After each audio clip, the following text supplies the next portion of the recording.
painting this room.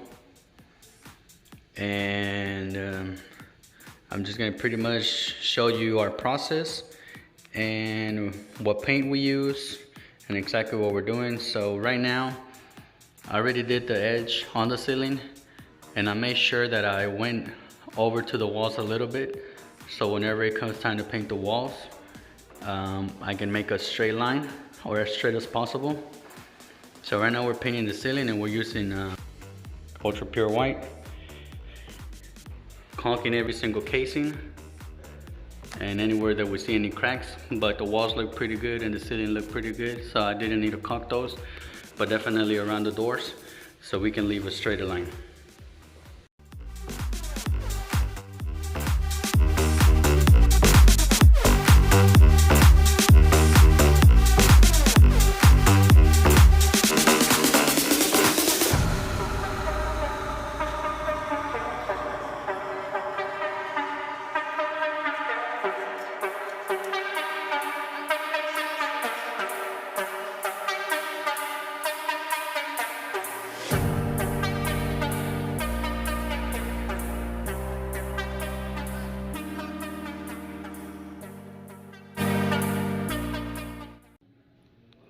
All right, so the ceiling is done. Now we're just gonna wait till it dries.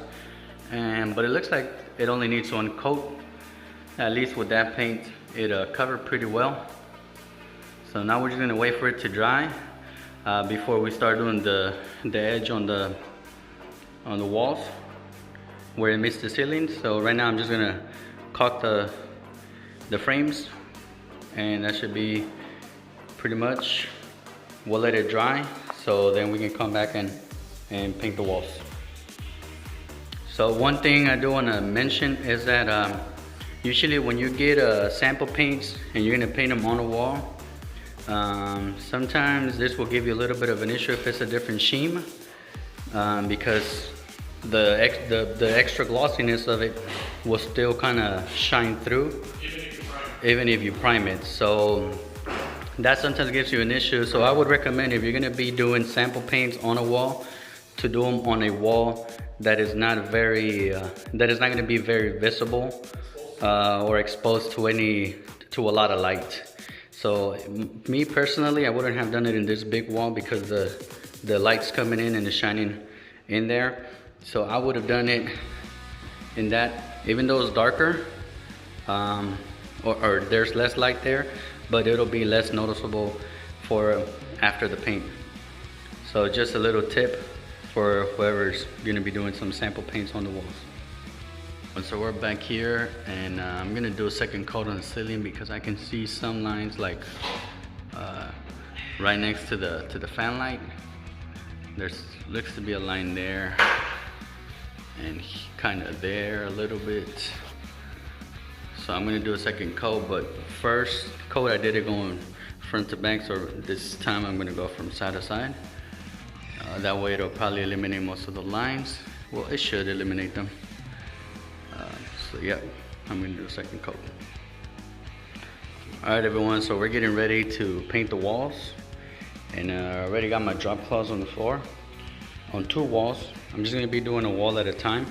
I'm gonna be doing the edge up on the top and on the side and around the window, and then I'm going to roll one wall at a time just so we can have more of a even coat all throughout.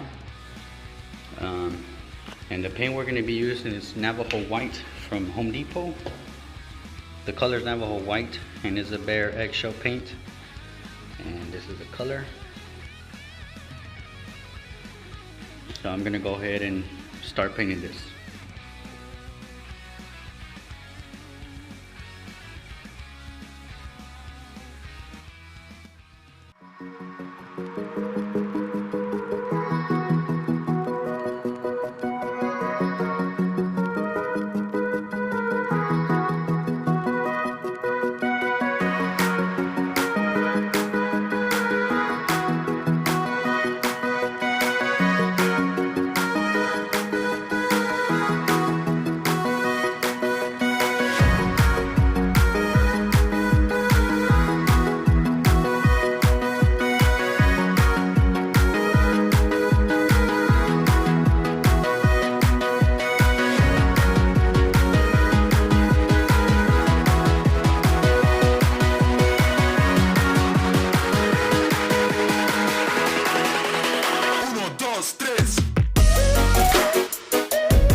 And we're gonna do a second coat on this room.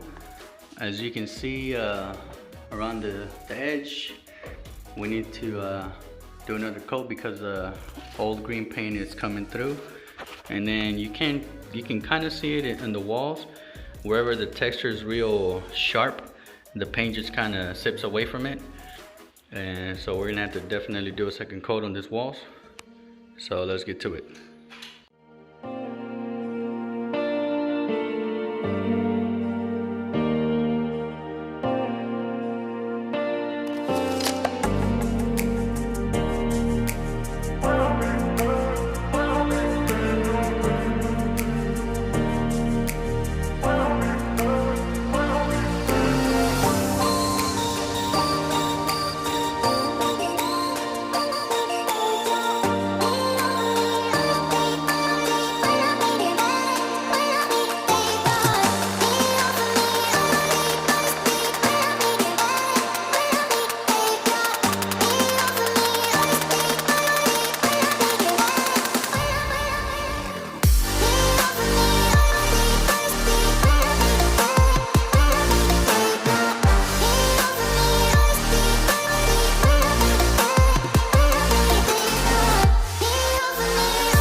Alright, so this bedroom is pretty much done. Got all the walls done with a second coat. Got all the baseboard painted as well. Looks pretty good. Like I said, the texture, whoever textured this room, not a good job, but the painting looks good.